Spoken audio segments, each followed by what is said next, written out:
Namaste. I'm Mr. Kush Ahluwalia.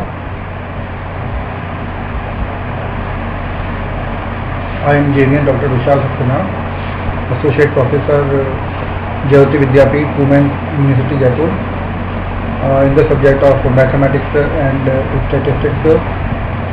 Today I am going to discuss about the chi-square test. This is a module taken from the course Research Methodology and Biostatistics, and in the program of BPT and B Optometrics semester, and many other courses running the university under the faculty of physiotherapy and diagnostics. So first we understand what is the chi-square goodness of fit test. The chi-square goodness of fit test is a non-parametric test that is used to find out how the observed value of a given phenomena is significantly different from the expected value. In chi-square goodness of fit test, the term goodness of fit is used to compare the observed sample distribution with the expected probability distribution, and the chi-square goodness of fit test determines how well the theoretical distribution such as normal or the binomial or the Poisson distribution fits the empirical distribution.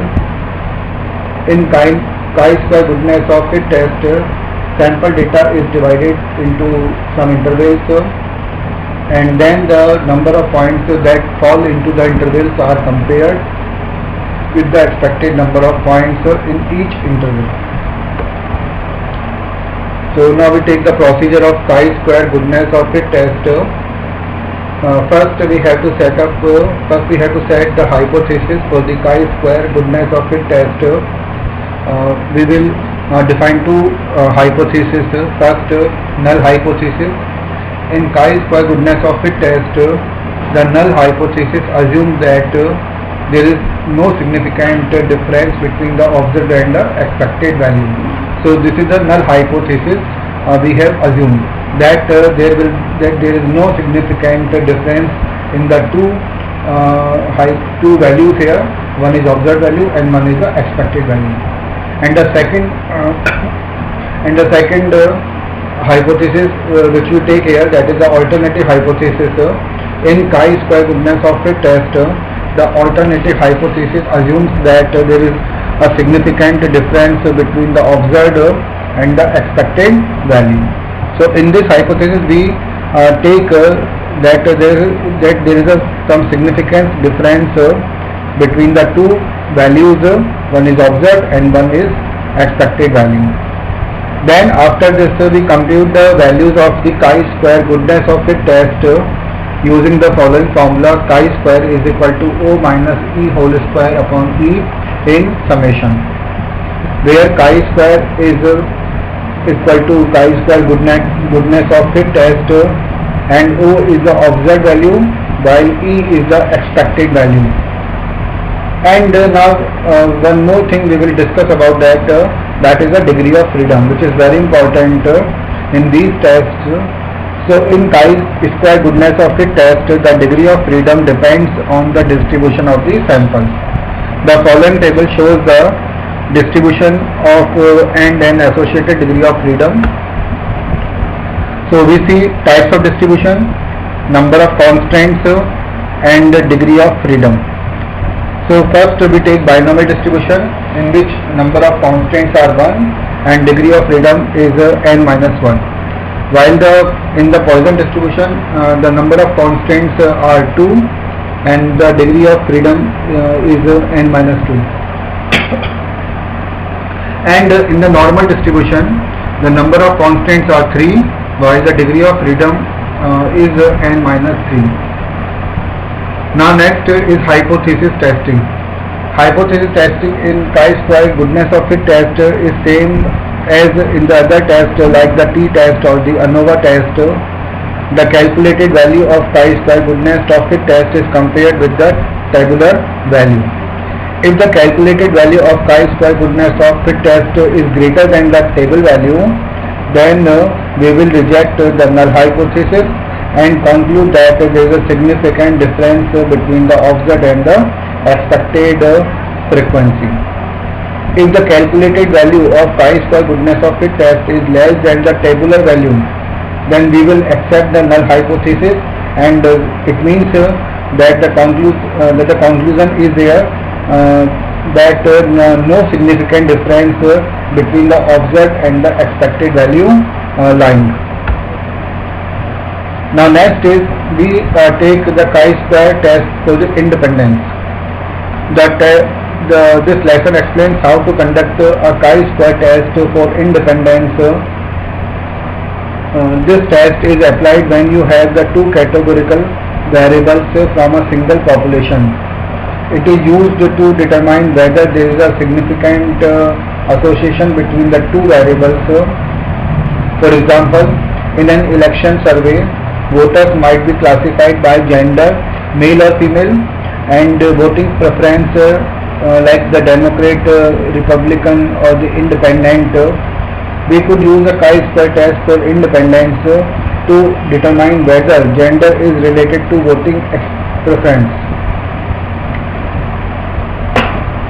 The central problem at the end of the lesson considers this example. When to use chi-square test for the independence. The sampling method is simple random sampling. So in this way, we see here when to use the chi-square test for the independence means the conditions where we can apply the test for the independence. So first is the sampling method is simple random sampling. The next is the variables under the study are each categorical, and next is if some data are displayed in a contingency table. That means if the sample data are displayed in a contingency table, the expected frequency count for each cell of the tables is at least 5. This approach consists of 4 steps. One is state the hypothesis. Second is formulation and analysis plan. Third is analyze the sample data, and the fourth and the last is the interpretation of the result. The first is now we take state the hypothesis. Suppose that variable A has R levels and variable B has C levels. The null hypothesis states that knowing the level of variables A does not help you predict the level of variable B. That is, the variables are independent. So now we define the two hypotheses. One is null hypothesis and second is the alternative hypothesis. In the null hypothesis, H naught is defined as the variable A and the variable B are independent. So this is the assumption should be taken in the null hypothesis, while the assumption in the alternative hypothesis can be taken as variable A and variable B are not independent.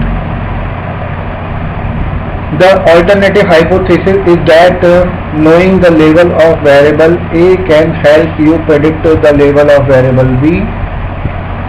Now we take the formulation part of the plan. The analysis plan describes how to use sample data to accept or reject the null hypothesis. The plan should specify the following elements.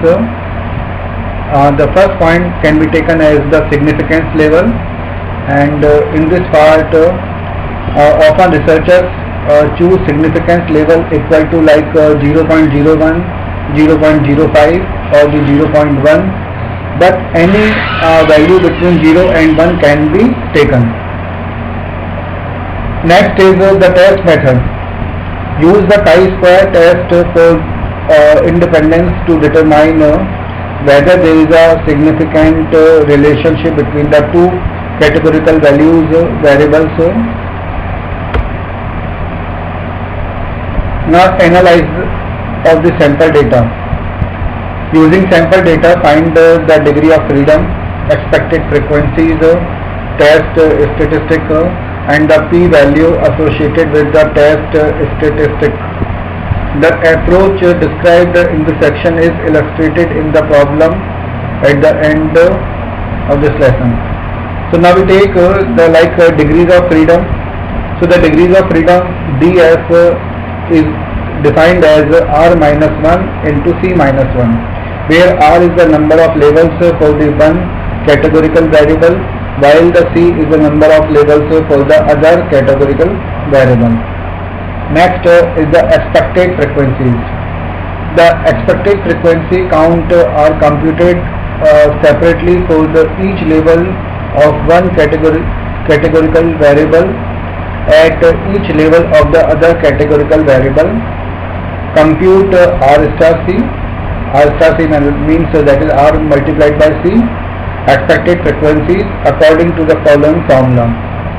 So ERC is equal to NR into NC divided by N, where ERC is the expected frequency count for level R of variable A and level C of variable B.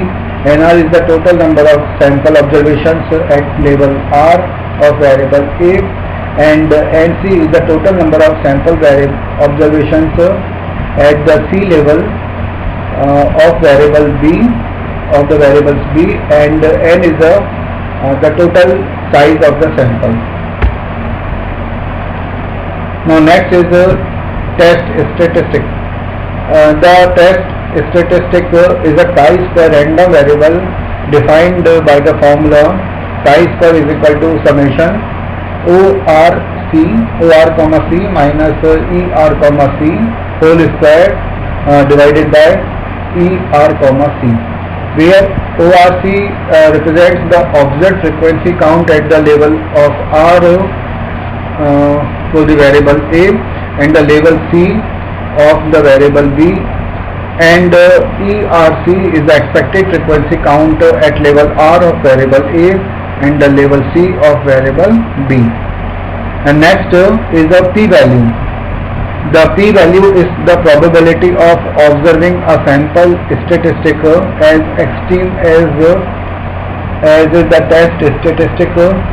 Since the test statistic is a chi-square, use the chi-square distribution calculator to assess the probability associated with the test statistic, and we use the degrees of freedom computed above. Now the next and the last is the chi-square test of the homogeneity. This explains how to conduct a chi-square test of the homogeneity. This test is applied to a single categorical variable from two or more different populations. It is used to determine whether the frequencies counts are distributed identically across different populations. For example, in a survey of TV viewing preferences, we might ask respondents to identify their favorite program. We might ask the same question of the two different populations such as males and females. We could use a chi-square test for homogeneity to determine whether male viewing preferences differed significantly from the female's viewing preferences. So now we see what should be the conditions or when to use the chi-square test for the homogeneity. The test procedure described in this section is appropriate when the following conditions are met. Like the first is for each population the sampling method is simple random sampling. The second is the variable under study is categorical. The next is if the sample data are displayed in a contingency table, populations into category levels, the expected frequency count for each cell of the table is at least 5. This approach consists of 4 steps. The first is state the hypothesis, second is formulation and formulate an analysis plan, third is analyze sample data, and fourth is interpretation of results. Now we see that stating the hypothesis. Every hypothesis test requires the analyst to state a null hypothesis and an alternative hypothesis. So this is the primary thing for the researcher or the test for every hypothesis. So the hypotheses are stated in such a way that they are mutually exclusive. That is, if one is true, the other must be false, and the vice versa. Suppose that the data were sampled from our populations and assume that the categorical variable had sea levels. At any specified level of the categorical variable, the null hypothesis states that each population has the same proportion of observations. Thus, H naught is equal to. So we are given that in this way here. We are given that the tabular form for the hypothesis here, and the alternative hypothesis HA is that at least one of the null hypothesis statements is false. So it means the table is given that for the different levels like level 1, 2 and 3, and we have taken C levels. So we will take the P values for each and every level from 1 to C. Now next is formulate an analysis plan. The analysis plan describes how to use sample data to accept or reject the null hypothesis. The plan should specify the following elements. The first point is significance level.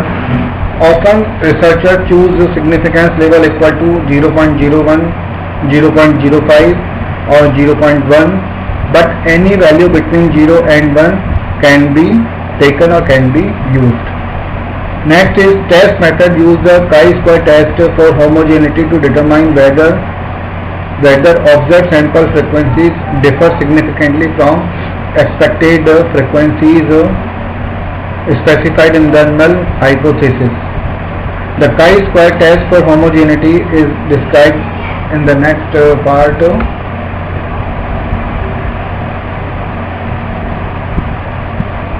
Now analyzing the sample data.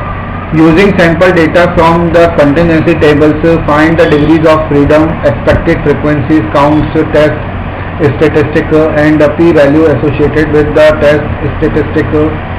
Now next is the degree of freedom.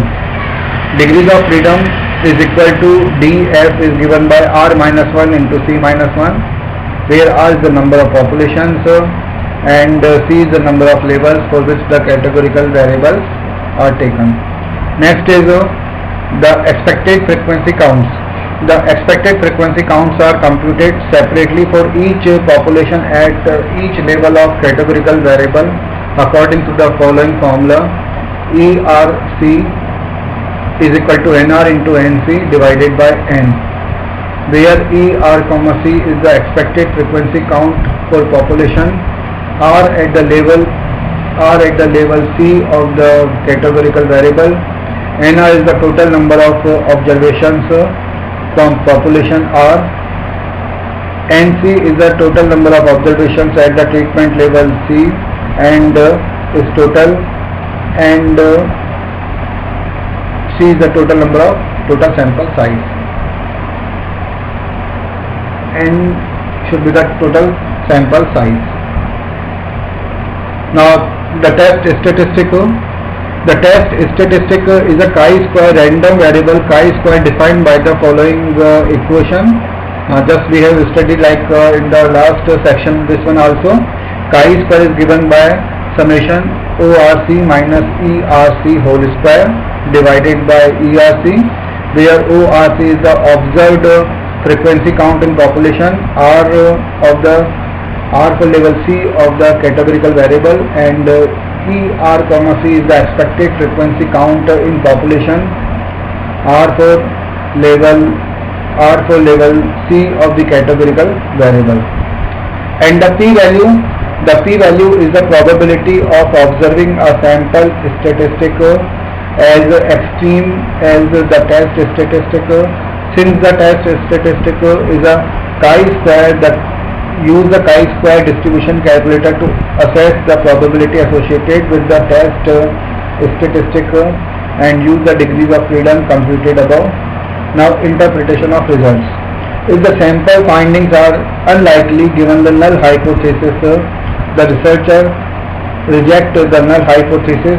Typically this involves comparing the p-value to the significance level and rejecting the null hypothesis when the p-value is less than the significance level. And example 1 is given in the here.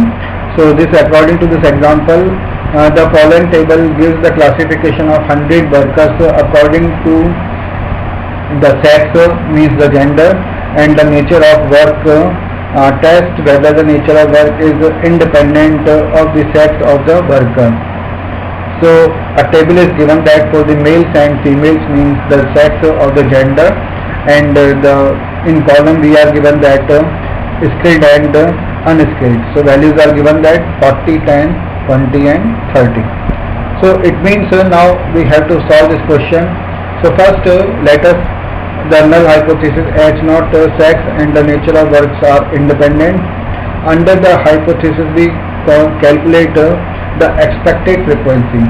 The expected frequencies are calculated by like 60 into 50 divided by 100, that means 30, and 40 into 50 divided by 100, that is 20, and 60 into 50 divided by 100, that is 30, and 50 into 40 divided by 100 is 20.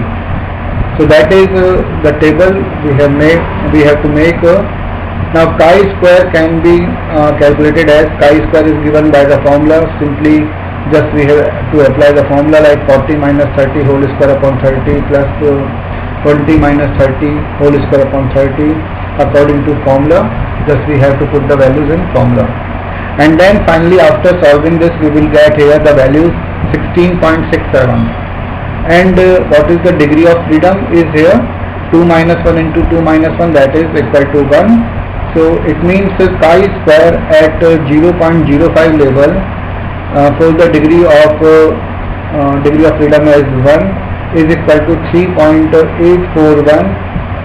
Now we can see as the chi-square, obtained chi-square is greater than the tabular value of chi-square, means chi-square at 0.05 level, significance level.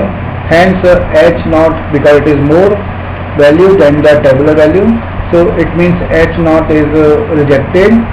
If H0 is rejected, it means the alternative hypothesis will be accepted, and we thus conclude that nature of work and the sex of worker are not independent. So this session is powered by Digital Version 2, Jayoti Vidyapeeth Women's University. I hope all you are satisfied with my digital session. If you have any query, please mention in the comment box. I will resolve it. So with this I conclude my today's lecture. Thank you.